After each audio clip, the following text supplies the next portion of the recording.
Ahora seguimos, tiene la palabra el diputado Kicillof. Bueno, muchísimas gracias. Muchas gracias. Lo primero que me parece que vale la pena repasar y que es central para hacer las preguntas y para evaluar correctamente y apreciarlo en la saga de los acontecimientos a este proyecto que hay, a los acuerdos o preacuerdos a los que se ha llegado. Lo primero que tenemos que ponernos de acuerdo es por qué llegamos acá. Y yo creo que hay unas premisas que ha mencionado recién el ministro Pratgay, que también lo ha dicho Macri en su inusualmente agresivo discurso de Asunción y realmente excluyente para muchos de nosotros ese discurso de Asunción de un presidente, pero que en todo sobrevolaba una idea que yo la sintetizo mejor con otro funcionario actual del gobierno, Carlos Melconian, que había dicho: me opongo a que estos fondos se los llame buitres, son tipos de buena voluntad que compraron títulos para ahorrar. Esta es la posición de Melconian, que un poco reconozco que recién el ministro ha revertido, porque los ha llamado buitres. Últimamente hemos escuchado mucho que son holdouts y hemos perdido un poco la dimensión, y creo que estas premisas son centrales para evaluar lo que se está haciendo, por qué y el momento. Y ahí hay, creo yo, una serie de engaños que está tratando de plantear, como en tantos otros temas, el gobierno Macri para generar dos cuestiones. La primera, una responsabilidad mal enfocada, porque la verdad que si alguien no tiene responsabilidad en la cuestión del endeudamiento externo excesivo, podría decirse que es el gobierno de Néstor Kirchner y Cristina Fernández de Kirchner. Pero sí muchos funcionarios actuales del gobierno de Macri, entre ellos el que acabo de mencionar, el presidente actual del Banco Central, que tiene una participación en el megacanje. Esta no es una apreciación de valor o ad hominem, es la realidad. Hubo un desastre de sobreendeudamiento y ese desastre de sobreendeudamiento estalló en el default más grande de la historia. Esto involucró al Fondo Monetario Internacional, del que fuimos excelentes alumnos, así que estos son ahorristas de buena fe que compraron títulos, y el Fondo Monetario, un organismo muy bueno que nos quiere ayudar en esta visión. Y creo que es exactamente lo contrario, y lo ha dicho el presidente, yo lo quiero sacar del tablero porque es una mentira atroz y además confunde sobre la oportunidad de este acuerdo y el carácter de este acuerdo que está planteando el Ejecutivo. Primero, el carácter. La verdad es que no es cierto que esto lleva 15 años porque el gobierno anterior tuvo alguna desidia. Estalló el default de la deuda por el sobreendeudamiento de los neoliberales, que muchos de ellos están en el gobierno, y creo que no es un insulto porque todos ellos están orgullosos de ser neoliberales, sus economistas de cabecera son los monetaristas, Milton Friedman, la Escuela de Chicago, y no tengo ninguna objeción, pero piensan así. Y así endeudaron al país aquella vez, y la verdad es que Néstor Kirchner en 2003 tuvo que hacerse cargo de ese desastre de 81.000 millones de dólares. Y lo fue solucionando absolutamente todo, y acá es donde entra la secuencia de tiempo, y lo quiero dejar muy en claro. Se negoció de todo ese desastre que había el 93% de los bonistas. Ahora voy a ir a cómo se negoció, que contrasta también con lo que estamos haciendo hoy acá y el modo en el que se tomó esa negociación. Eso se negoció el 93% de los bonistas, también se le pagó el Fondo Monetario Internacional, porque ahora nos van a venir con el Fondo Monetario Internacional que nos quiere ayudar. Todos sabemos que el Fondo Monetario Internacional hundió a la Argentina, que nos prestó hasta donde no podíamos tomar y después le soltó la mano al país y lo mandó al bombo. Entonces ahora van a venir con que 10.000 millones, a mí me ofrecieron 10.000 millones de dólares en el Fondo Monetario Internacional. Si damos el artículo 4, sabemos que con ese artículo 4 después van a venir las misiones, los condicionamientos de la política, y ya no vamos a discutir ni jubilaciones, ni aguache, ni deuda, ni nada. Vamos a estar pagando interés tras interés, sin ningún espacio para hacer política económica, favorecer a nadie, ni que crezca el país. En la historia argentina, la deuda externa nunca fue un puente, nunca fue un túnel, nunca fue una ruta, nunca fue a las provincias, nunca fue a los más necesitados. La deuda externa argentina sirvió para la bicicleta financiera. Que no le mientan a los argentinos que ahora nos vamos a salvar con el endeudamiento externo, porque si no viene el ajuste, que ese es el segundo componente que quiero refutar, para que el Congreso entienda cuál es el apuro y cuál no es el apuro de todo esto, desde mi punto de vista. Entonces, ¿cuál es el origen? Acá hay unos fondos buitres, arreglado el Fondo Monetario Internacional, arreglado el 93% de los bonistas, arreglado el CIADI, arreglado el Club de París. ¿Qué quedaba? ¿Qué es lo único que quedaba prácticamente? 7%. Entonces uno dice, el taxi, lo ha llamado el ministro, que dejó correr el gobierno anterior. No, y lo saben muy bien ustedes, así que yo pediría que no engañen más a la gente. No fue así, fue lo contrario. Los fondos buitres no eran bonistas que tenían bonos argentinos, como bien dijo Pratgay, y entonces no entraron porque no quiso negociar el gobierno, no tenían un solo bono argentino, sino que fueron a comprar después para ir a litigar y buscar un juez cómplice como Griesa. Y esperaron ellos. No es que el gobierno no los buscó, lo buscó en 3 canjes. No vinieron nunca porque su negocio no es negociar de buena fe.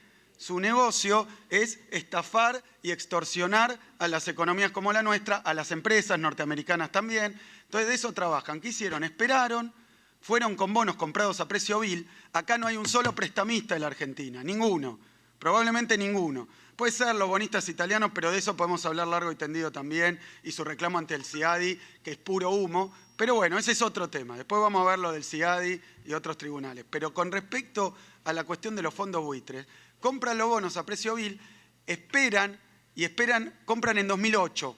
Esta es la información que tenemos, después del primer canje, a 25 guitas, a 25 centavos por dólar, y van a Griesa. Recién en 2010 empieza esta causa pari passu a moverse. Es decir, que ellos esperaron, no nosotros. El taxi fue la estrategia de ellos, y empiezan en 2010.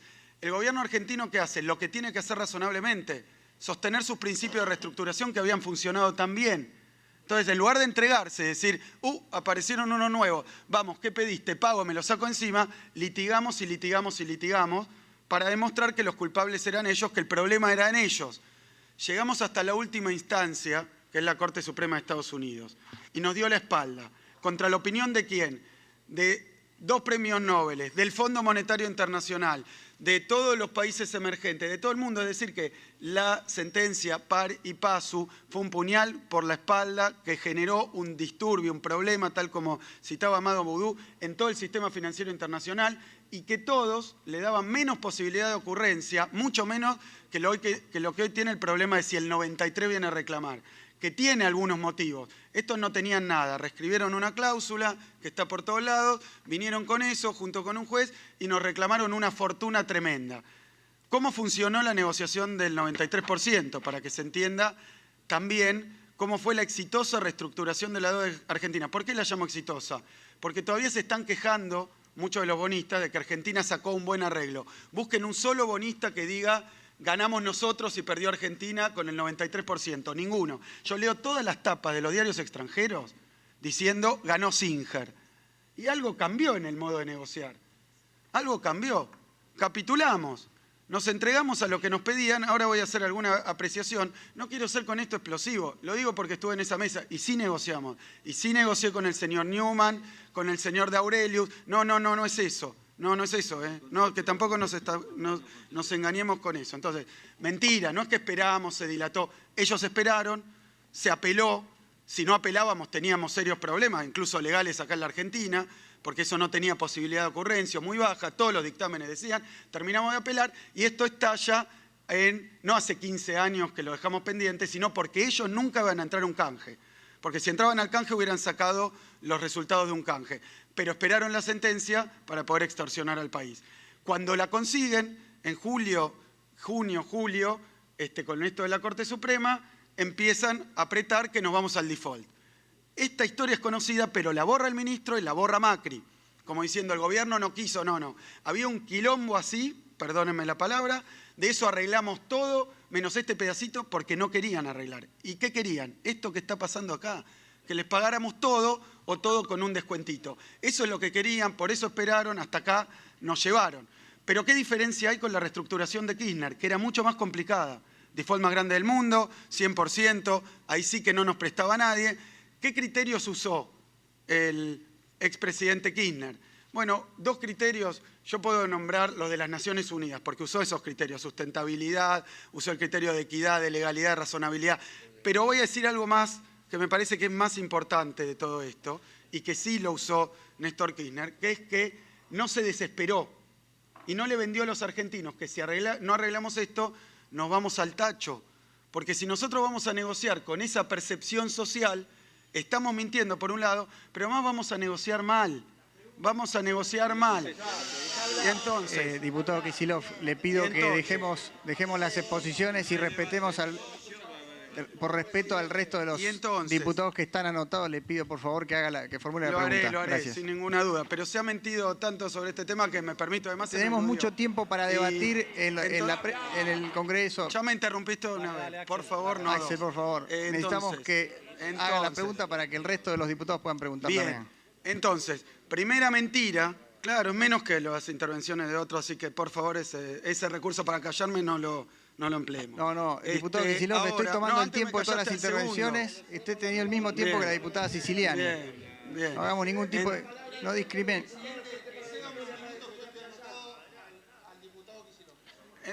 Entonces, le pido que haga la pregunta, diputado. Entonces, ahí hay un engaño muy fuerte. No es así, esperaron. Antes de la Rufo claramente no se podía hacer nada. Y hasta que no aparecieran los MeToo tampoco se podía hacer nada. Es decir, que probablemente hace poco tiempo se han juntado dos condiciones perfectamente razonables para empezar a negociar con los fondos buitres. Que quiero aclarar la otra mentira al respecto, que no es que nosotros no queríamos o no negociamos con los fondos buitres. Aún en esas condiciones de una estafa garrafal, nos sentamos con los fondos buitres. ¿Qué problema hay? Para negociar bien hay que dar tiempo y hay que cumplir la palabra. Hay que darse el tiempo y cumplir la palabra. La ley Cerrojo es la palabra de Argentina. La ley Cerrojo es lo que permitió que el 93% aceptara el acuerdo de la Argentina para que Argentina pudiera seguir creciendo. Si nosotros levantamos la ley Cerrojo y pagamos más o menos lo que quieren, obviamente es muy sencillo. Nada más que vamos a tener problemas hasta de palabra como país, de haberle dicho nosotros, acepten esto porque no le vamos a pagar más. Y como bien dice recién el ministro, pagarle lo mismo que los anteriores no es no pagarle nada, es pagarles un montón, que lo mismo que los que confiaron en el país. Nada más que no trae ningún problema legal, nada más que no trae ningún riesgo, nada más que no nos pone de nuevo ante el peso de la deuda. Le pido que formule su pregunta porque usted lleva 10 minutos. Si los oradores tardan 10 minutos, estamos 5 horas de preguntas. Así que le pido por favor que haga la pregunta. Correcto. Entonces, si lo quieren despachar rápido el asunto, entonces yo quiero... Queremos saber cuál es la pregunta, así aprovechamos al ministro. Sí, ahí termino. Por eso, entonces que no me interrumpan, eso es lo que digo, que no me interrumpan. Entonces, el punto siguiente es esto del apuro por cerrar este asunto para contraer más deuda. No solo por cerrarlo, sino para contraer más deuda. Y he escuchado de boca de Pratgate, y acá hay una pregunta, una suerte de algo que yo también entendería como una especie de, no sé si extorsión es la palabra, pero una especie de presión sobre quienes aquí estábamos, la sociedad en general, que es esta idea de resolvamos esto, salimos a financiarnos afuera para evitar el ajuste. Es como que nos están diciendo, muchachos, voten, aprueben, entonces lo de los buitres sale, les pagamos esta negociación, que yo entiendo que no es buena, y entiendo que no es buena, tampoco le voy a responsabilizar completamente a los negociadores. Le ha puesto el presidente Macri un apuro tremendo, y negociar con los que hay del otro lado con apuro va a salir mal. No hay ese apuro. Si ustedes quieren negociar en 2 meses, dicen que 15 los tomaron por la confidencialidad, les habrá quedado 1 mes y medio, es complicado. Pero entonces, lo que yo digo es, la pregunta es la siguiente. Ustedes dicen que a partir de negociar con los buitres se van a conseguir fondos en dólares y que entonces no van a hacer un ajuste que si no harían. Pero ¿por qué quieren hacer ese ajuste? Teóricamente porque si no hay que emitir pesos, teóricamente. Ahora, cuando lleguen los dólares, ¿le van a dar los dólares a los gobernadores o pesos? Van a emitir los mismos pesos si no hacen el ajuste. Es otra mentira. No es verdad que esto es para evitar el ajuste porque no hay pesos. Van a traer dólares, si es cierto que van a hacer esto, y van a darle pesos. Con lo cual, el grado de emisión para sostener el gasto, le pregunto si no es el mismo al final, y si la emisión neta no es igual si no hacen el ajuste. Entonces, yo no sé si el ajuste está vinculado con el endeudamiento. Sí. Esa es la primera pregunta. La segunda pregunta, que me parece que también es muy concreto, pero denuncio esta trampa de que si no lo hacemos bajo extorsión, de que si no hay ajuste y hay desastre económico, entonces nosotros vamos a tener todos esos problemas, así que hay que apurarse rapidito y firmar. Yo creo que la otra pregunta tiene que ver con Naciones Unidas, porque ustedes dicen, estamos colgados del mundo, yo me he presentado al G20. En el G20, en los comunicados del G20, ministro, figura el tema buitres. Las Naciones Unidas se empezó a encargar del tema buitre. Ahí hay un conflicto que nunca lo hemos ocultado. en Naciones Unidas es probablemente el único organismo realmente democrático que quede, porque cada país tiene un voto y están casi todos los países. Ahí ganamos por afano y el apoyo a Argentina fue prácticamente unánime, excepto de algunos países de peso en el PBI muy importante mundial, porque son plazas financieras. Y yo entiendo que muchas veces se ponen del lado del acreedor y no de los países deudores. Por eso, algunos de ellos no apoyaron, otros sí, otros se abstuvieron. Entonces yo digo, con ese apoyo unánime que conseguimos en el exterior, de todos los países, de todos los organismos, de los expertos más grandes, nosotros no tenemos una palanca para usar mucho más fuerte que la que se ha usado. Y quiero dejar esto en claro, sí se usa una propuesta en línea con lo que decía Heller, que es muy razonable, que no nos trae ningún riesgo legal, que no nos lleva a esto que ustedes mismos están planteando. ¿Cuánto le vamos a pagar a los otros si se ponen duros si ya Singer se escapó de este acuerdo? Y la ley que presentan da presuntamente facultades para endeudar en montos que desconocemos, pero además para arreglar en condiciones que desconocemos. Y siempre va a ser bajo extorsión, y yo me temo que sí aparezca la cláusula pari passu y de nuevo las injunctions o las cautelares del juez con uno que venga adentro del 7%. La pregunta es, ¿no tenemos más palanca? ¿Por qué hacerlo a tontas y a locas? Negociar en muy poco tiempo, porque yo también, y quiero decir por último, cuando estuve ahí me ofrecieron ofertas que eran mejores que estas, Singer, que eran mejores que estas. La vine a decir acá, en ese momento, busquen las declaraciones, yo dije, ofrecieron un descuento, yo estoy dispuesto a discutir si pagar o no pagar en bonos, porque el caso Repsol, por ejemplo, se saldó en bonos, pero el aumento no fue para ellos, sino que se tomó un promedio de cotización. Es muy fácil, eso es una cosa que se puede arreglar técnicamente si uno tiene pericia. Y acá se mete la última pregunta, los bancos. Vamos a tomar 20.000, 15.000 millones de dólares con bancos extranjeros, con condiciones de bancos extranjeros, con un pool de bancos extranjeros que han sido los que han prestado plata a Argentina tan generosamente y nos llevaron a este lío, porque ellos estaban del otro lado muchas veces, pero le vamos a prestar, y esas condiciones en las que le vamos a prestar, esas comisiones que le vamos a prestar, que nos van a cobrar, me parece que se están tratando de camuflar como si fuera una ventaja cuando no lo son. Yo propongo también que emita la Argentina sin bancos intermediarios, que emita la Argentina sin bancos intermediarios y sin comisiones. ¿Por qué no hacerlo? Se puede hacer perfectamente, nos ahorramos ese lío, nos ahorramos la ganancia de los bonos. Pagar en efectivo no es una ventaja, es algo que ellos también querían. Y repito, sí nos ofrecieron mejores tratos, lo que pasa es que no estábamos con este apuro imperioso por cerrar un acuerdo. Negociar con ese apuro, ya está.